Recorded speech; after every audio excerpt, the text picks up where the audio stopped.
spent the last 20 years analyzing the global restaurant business from the inside out. I've studied the consumer habits and actions that feed this business every day. Innovation is found in places where few might look. It's where the real heartbeat of the restaurant business lies. Sometimes it's beneath the known Michelin stars or the glitz and the glamour of the posh addresses of the best restaurant districts in the business. I'm Paul Barron, and this is my show. And I'm in search of amazing food, stellar service, and that unforgettable experience. Welcome to Table 42.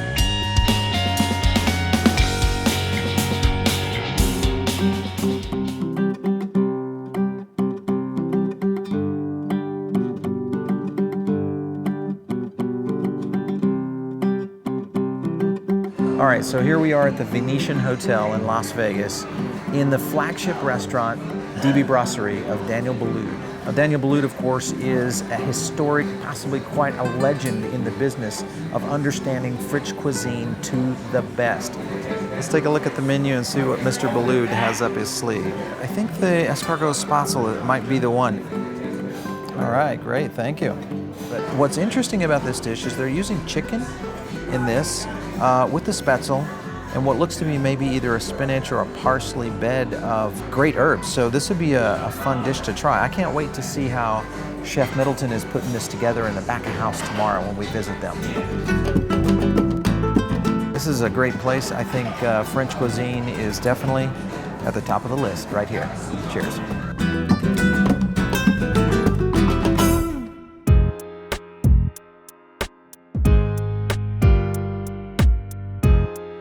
All right, so here we are back at house with Chef Dave Middleton here at DB Brasserie. Thanks, man, for letting us come back and invade your kitchen. This is fun. My pleasure, my pleasure. Thank Great you for having digs, me. too. You guys have an awesome space in here. We do. It's a beautiful kitchen. What brought you to DB Brasserie? Well, it's lots of roundabouts, of course, but I didn't really fall in love with cooking until my late teens, early 20s. Okay. Fast forward 10 years to Vegas, I met Danielle. The day I met him, I realized that one day I wanted to work for him, and it just came full circle, and here I am now. I guess it would be almost 8 years since that happened to the day. So I've been with him about a year now. All right. What are we going to look at first tonight?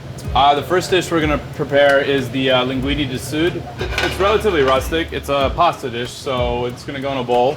Got it. We do try and twirl the pasta a little bit, make it a little bit cleaner. We take a little garlic and some chili flake. We saute that off. We add our shellfish with clams and some shrimp. And we saute that off, finish it with a little white wine, clam juice, lemon juice, and then we finish it with some herbs. Beautiful. So nice compliments on the ingredients. Yeah, very, very clean, very simple. Yeah. Nothing too out of the ordinary, with the exception of one ingredient, which we do top the whole dish with, which is botarga, okay, which is a cured mullet roe. It's kind of gives you that sixth flavor profile, umami, that the Japanese talk about. Yep. It's a little salty, a little briny. It just really rounds the dish out well.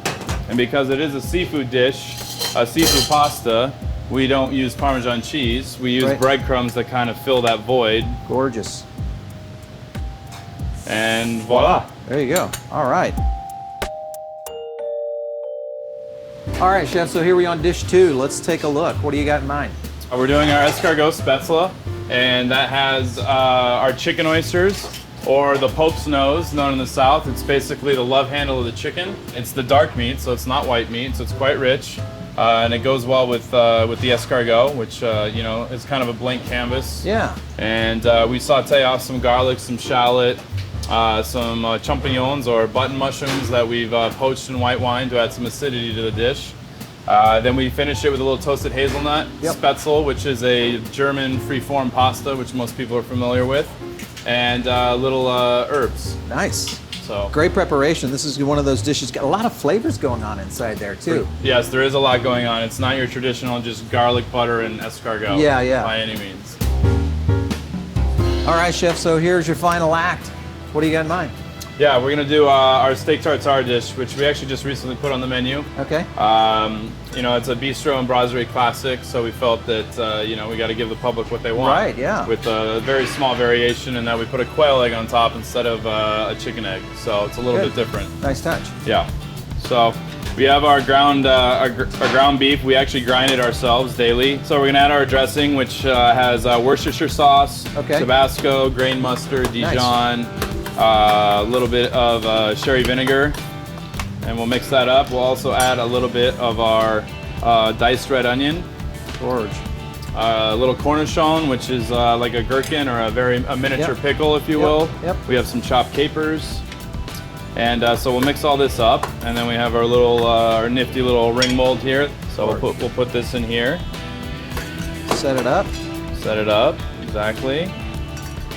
Sprinkle a little bit more of the red onion brunoise around. Great. A little bit more of the caper. It makes the dish look nice. Also, it adds a little bit more of that flavor that you're looking for. Of course, we have our quail egg. It's beautiful. And then we serve that with a little bit of our grilled bread. Grilled baguette. I really like the charred flavor. It goes well with beef since we are serving a raw beef. You're imparting kind of that grilled flavor, which is always nice. And then we just use a little arugula pluche to add some pepper to the dish. Beautiful. There we have it, our steak tartare. Gorgeous dish too. You guys have done a great job on this menu back here. Thanks for letting us stop into your kitchen. Awesome, it's a pleasure. We're gonna check out the front of house now with Heidi, so I can't wait to see what's happening out there. Very cool.